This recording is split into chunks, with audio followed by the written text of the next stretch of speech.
Welcome back. All right, news of the day video for all you fine people on the internet for your Wednesday, October the 23rd. We're getting closer to November, and of course closer to Halloween. That being said, we're going to start off with Utah discussion. I have a hat. I don't have a jersey yet. Still hopeful on getting a Utah jersey at some point. But at any rate, I'll continue to wear the All-Star jerseys when I talk about Utah, and today it's not for a great reason. So when I do wear a team you're rooting for in a news video, it's not necessarily great news. And in this case, Sean Durzi's had shoulder surgery. He's out for 4 to 6 months. So his season could be over, at least regular season. Definitely 6 months from now would mean if they make the playoffs, he might be able to come back and play.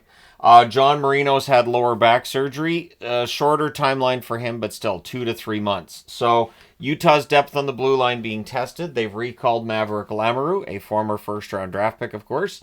And so now it's a matter of trying to keep things together. And Chris Johnston's reporting that they're not looking to bring anybody in at this point from like another team. They're not looking to make a trade or anything or, waiver wire move. They're looking to just make that adjustment within and find guys already in the organization to help cover things until Marino's ready to come back. So we'll see how long that's the case.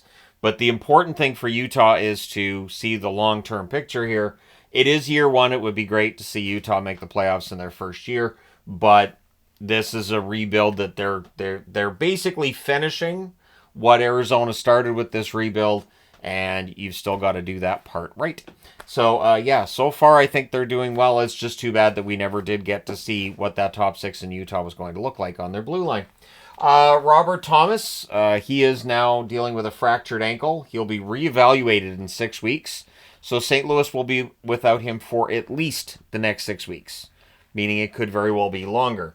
Without Thomas, that's going to make things a lot more difficult for the St. Louis Blues. The Blues, of course, lose last night against the Winnipeg Jets, but it was a good game. It was a hard-fought game as well. And now it's a matter of how are you going to adjust without Thomas in the lineup for that period of time. And we'll see what they do. We'll see if they end up being in the trade market and how all this turns out. But for St. Louis, they're a team that is on that borderline between, yes, they could be a playoff team or maybe they're not. So this could very well tip things. But we've seen teams do well without star players before. Maybe the Blues could be the next one to do so. The only name on waivers today is Connor Sheary of the Tampa Bay Lightning. I'm going to go out on a limb and say he's not going to get picked up. The reason being that he does have, I think it's a $2 million cap hit, not just for this year, but for next year as well. And so for that reason, I don't think he gets picked up on waivers. I'd be kind of surprised. Sherry's been a good depth player throughout his career, but at this point in time, Tampa Bay deciding to put him on waivers and that there's other options already in the lineup. Guys like Mitchell Chafee, for instance, that's how you end up pushing out Connor Sheary. You get guys who come up. Again, Tampa Bay very good at developing young players. And so Sheary basically at this point is the collateral damage done by them improving from within. Justin Schultz, he was without a contract. He was apparently looking for something different, and he gets that. He is signed with Lugano of the Swiss League. So players who go over and play in Europe towards the end or at the end of their pro hockey careers, honestly, it's a good gig. It's not a bad gig. I used to be one of those that I'd be like, he's going over to Europe. That's too bad. I don't have that opinion anymore. I think it's great for them. I think it has to be an awesome experience. And so hopefully Justin Schultz enjoys it, and he's a big hit for Lugano. I like Justin Schultz as a player. And so, we'll see how things go for him in the Swiss League. But there's no shame in that. Justin Barron. So last night he takes that huge hit from Jacob Trouba. He and Barron is dealing with an upper body injury. To me, he looked concussed. I'm just saying. But he's only listed as day-to-day, so maybe it's not as bad as it looked in that game last night. But even despite how busy everything was, that moment kind of stands out. So we'll see how long Barron's out of the lineup for the Montreal Canadiens. And again, nothing from Department of Player Safety today, despite there being 16 games. And so if we were going to hear something, we would have heard by now. So Barron, it's going to be a while, and we'll see how nasty the next game between the Rangers and the Montreal Canadiens gets.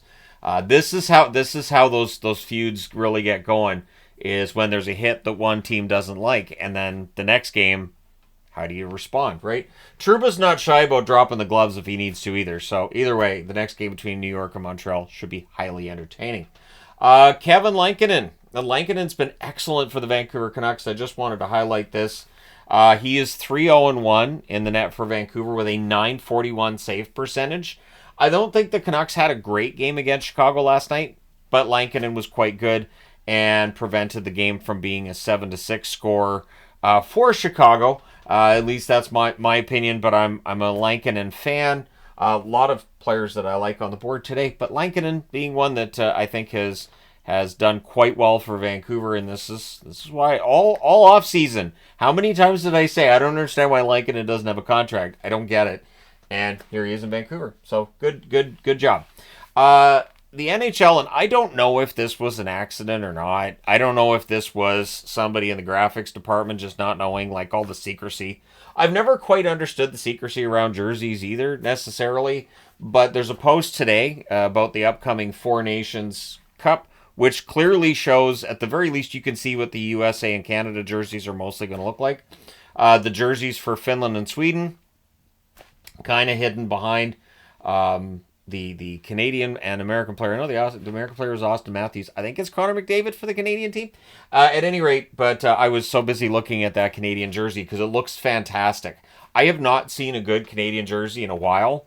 I know, the last Olympics, the turkey butt looking Canadian flag. Once somebody made the turkey butt comment, I was like, because I knew there was something about it that was like, looks off, and that's what it was. So no turkey butt on this one for the Four Nations Cup, and good. So I will definitely want that one. That Team Canada jersey looks fantastic. The USA one's kind of fun too, and of course, since there's just four, why not add Finland and Sweden? So I do have jerseys, of course, for all those countries, and when Four Nations rolls around, I may not be home, but I will be reporting on the tournament wherever I may be at that point in time.